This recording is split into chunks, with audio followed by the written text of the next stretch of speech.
What's going on, everyone? It's Chris from Profoto USA, and today we're going to be talking about how to use light to separate your subject from the background. So there's a couple of reasons that you might want to do this. Maybe your subject, like we're going to have Kate today she's wearing a dark dress, and the background, the way that we're going to be feathering the light, is going to be dark. And so what we want to do is make sure that she doesn't blend too far into that background. And so a lot of times you're going to see people using light to make sure that you have definition in your subject. You don't want them to kind of just fade into the background. Maybe it's the look that you are going for. Maybe that is something that you do want. I think a lot of the stuff that you have to remember is that a lot of the things that you do are based around your taste. A lot of this stuff is subjective. What you may like, I may not like, and vice versa. But what I'm going to be giving you is just kind of like the basic ideas behind it, and you can decide how you want to utilize that. So, like I said, there's a couple different reasons you might want to do it. Maybe you want to actually make sure that your subject's definition is not lost in the background. If they're wearing a darker wardrobe and you're shooting a darker background, maybe there's something on the background that you want to actually highlight. So it really just kind of depends on what it is that you're going for with that. And there's a couple of different ways that you can separate the subject from the background. And I'm going to demo those for you today. So for the most part, the ways that you'll see a lot of people doing background separation is one of two, really. It's sending a light towards the subject or sending a light towards the background. There's a couple different reasons and a couple different ways that you would light the subject in the background. We're going to go over a couple of those today, just so you can, if you're not familiar with separating your subject from the background, this will be a good place to start and kind of learn what that's all about. So the couple of different ways that you can separate the subject from the background with the light, and we're going to demo it too so you can see the differences and bring the images up here. So you can do an edge light. So what we have here is set up on a B10. Is a 1x4 strip box. It's egg crated, so I can keep the light directly where I want it. So it's got a 50-degree grid up on the front of it, and it's a 1x4, so it should give me some good coverage as far as the length of Caitlin's body. And then, so this is what we're going to use for one edge light. And then also, I don't know if you can really see because I kind of have it stuffed up really, really high. Up here, I have an A1X with a 20-degree grid on it.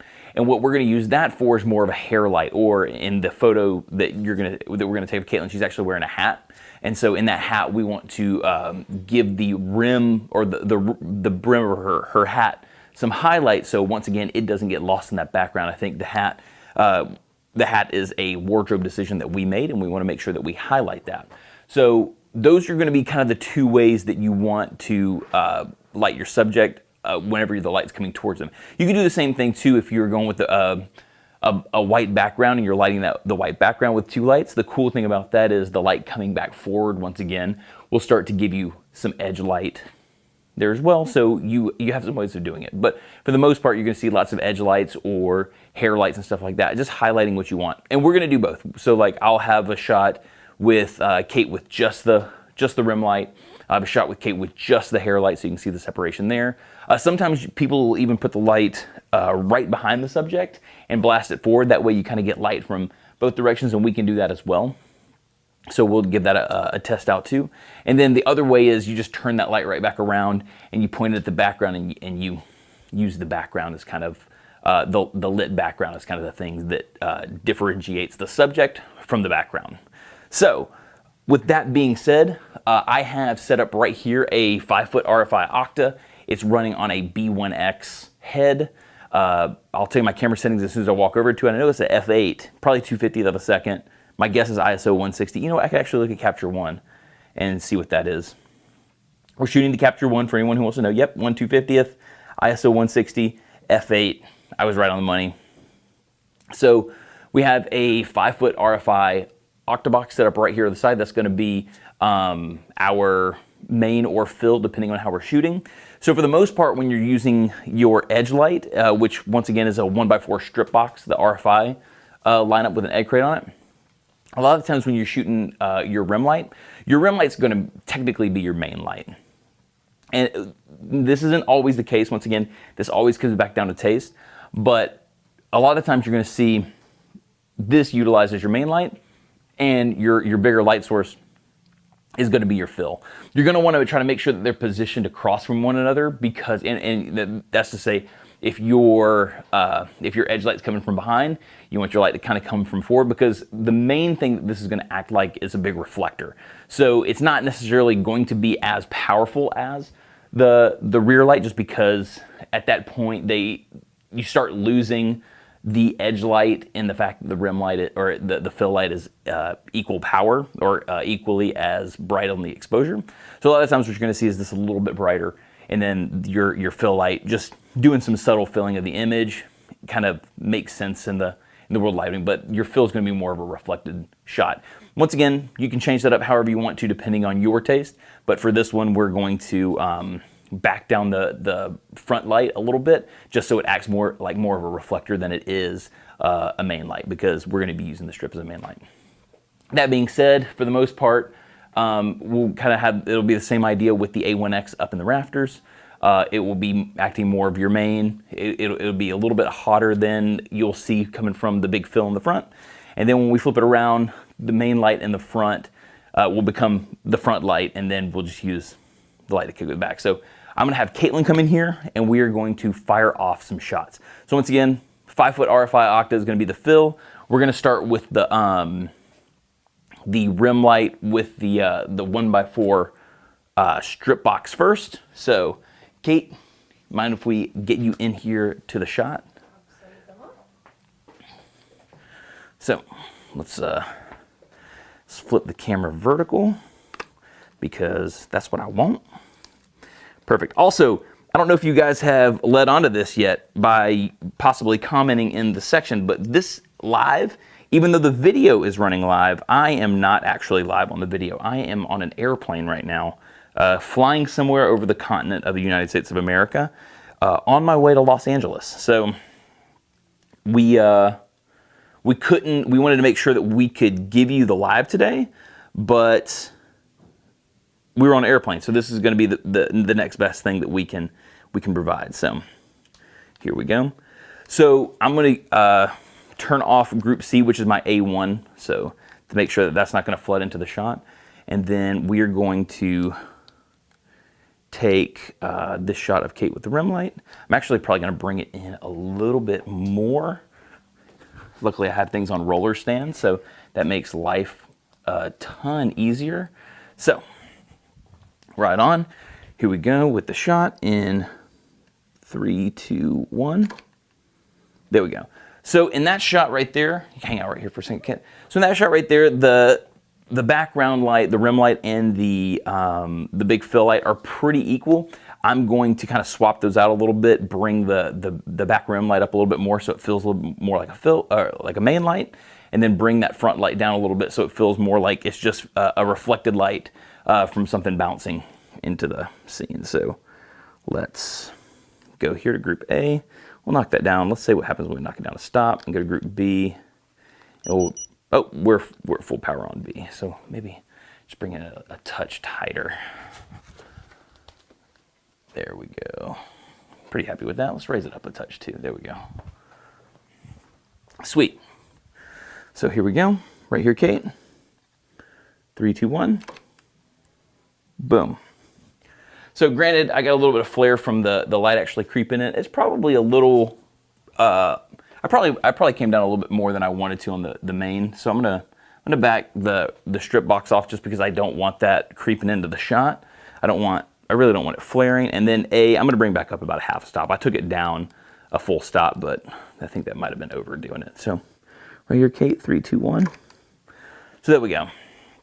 So we have a nice, I guess the smart thing for me to do, I'm going to turn off the rim light too real quick so you can see the difference. I didn't even think about that. So let's kill the rim light really quick. Boom. And then we're just going to take a shot of Kate right here. 3, 2, 1. And then this will kind of be the reason that you can see that we use the rim light. So with this shot right here, Caitlin's wearing dark clothes because I want this right here to feel a little more reflected. It's not equally as powerful as what's going to happen on the rim light, but because the light source is so close, which is what you want with a big soft box, you want to try to get in as tight as you can. because the light source is so close, the light's gonna fall off really, really quick. So the background goes super dark. Caitlin's wearing a black dress, so she kind of starts to fade into the background. By going over here to and adding in the 1x4 strip box, what we're starting to do is give that definition back to Caitlin's body. And so she doesn't blend into the background. A little bit of rim here on the brim of the hat. You can see, you know, the edge of her side right here starting to creep back in so you don't lose her body shape. And then you can kind of see where the dress is right here. But the downside for this for me is that we also have lost some of the top of her hat. So what I want to do is I'm going to turn on the hair light, and we're actually going to kill the rim light just so you can kind of see the difference of the hair light. Then we're going to combine them, and then we're going to flip it around and shoot one towards the background too. So let's go ahead and shoot all three of those together, and then we'll just talk about it. So let me get you back in here, Caitlin. Right on. So we're going to nix the rim light.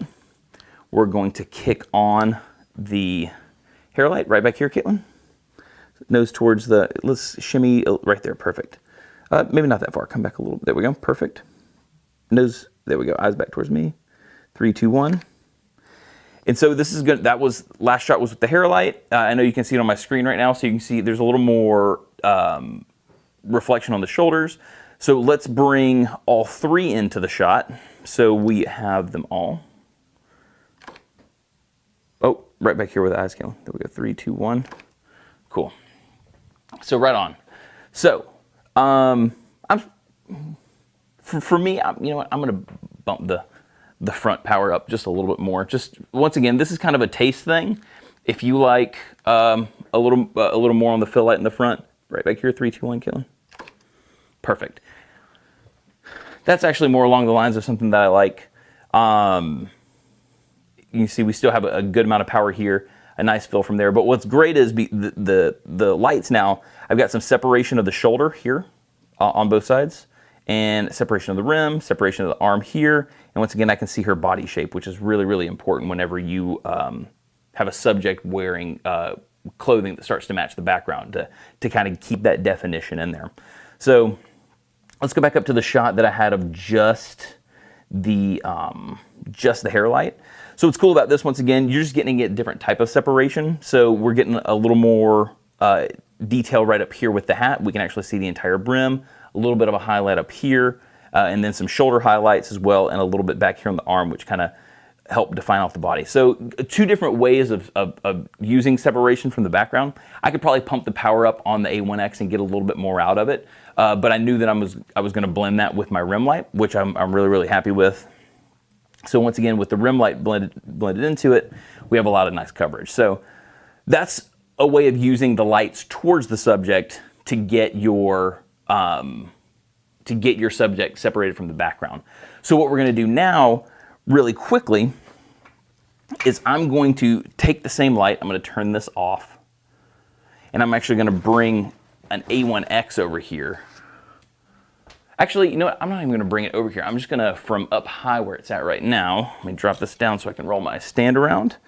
So from where it's at right now, I'm just going to keep it up in the air, and I'm going to aim it towards the background. So we're going to use the light of the A1X to give me some background coverage, some background light, and then that way we're separating Kate from the background with light on the background as opposed to reflected onto her. So if I get you back in here, Caitlin. So cool. So now what we're going to do, and I haven't measured anything, I'm just going to take the shot and then kind of roll from there. So right here, Caitlin, 3, 2, 1. So there you go. So that was with the same A1 that's gridded up and zoomed in really, really tight. And I've got a nice little tight spot right here behind Caitlin where you're getting some definition. I want to see more of that background, and it's probably a little more overexposed than I'd like. So you can simply take the grid off. I'm going to also zoom it out real quick right there from the head. And then, oh, got a phone call right in the middle of all the shenanigans. I guess I should have done the right thing and put it in airplane mode. All good. So, and then on Group C, we're going to turn that light down maybe a stop and a half, because that was pumping pretty hard. So here we go right here, Caitlin.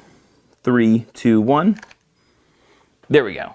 So that's starting to look better. So now we're getting separation of Caitlin from the background just by lighting the background. Still, once again, it's probably a little darker than I'd want, and what I may do, because like I said, it all comes down to taste. So it's really up to whatever it is that you want it to look like. I'm gonna back it up a touch so I can get a little more coverage. But the nice thing is the lines with Caitlin's body are starting to come back, which is what we want. We don't want to lose too much of that into the background, once again, unless that's something that you want in the shot. But once again, we can see the hat and all the good stuff. You just don't necessarily have the highlights that you get on the edges of the body and stuff like that. So let's take one more shot with the light set up the way that I've got. Right here, Caitlin. 3, 2, 1. There we go. So that looks a little bit more like what I'd want. So the light's still kind of coming from a direction diagonal from the main. So thank you, Caitlin. We're good. Yeah, we're good. We're ready to rock. We're good to go. So the light's still coming from the direction of the main that I like. So they kind of have a little bit of a cross look. So it kind of looks like maybe the light coming from back there is reflecting a little bit forward. So it's kind of keeping some of the symmetry there. But those are just some ways that you would use to separate this, your subject from the background. Some of the reasons why you'd want to do that too. So hopefully that was a lot of great information. We are going to do the swag giveaway as usual. Because this is pre-recorded, I don't have the names right on the top, but what we're going to do is going to put them in the description of the live for you to go and check out. So check the description. If your name's up there, you want a shirt, be on the lookout for an email from me. Thank you guys so much for coming and hanging out. I'll try to get down into the comment section during the live if I can, if I have good reception on the plane. If I don't, I will come back and I will answer any questions that you guys have in the comment section after I land. But thank you so much for coming and hanging out with me today on Friday. Thanks for sticking around with me for a pre-recorded live, and we're looking forward to seeing you in the coming weeks doing some more cool stuff. So in the meantime, have an awesome weekend, and we will see you next time. Peace.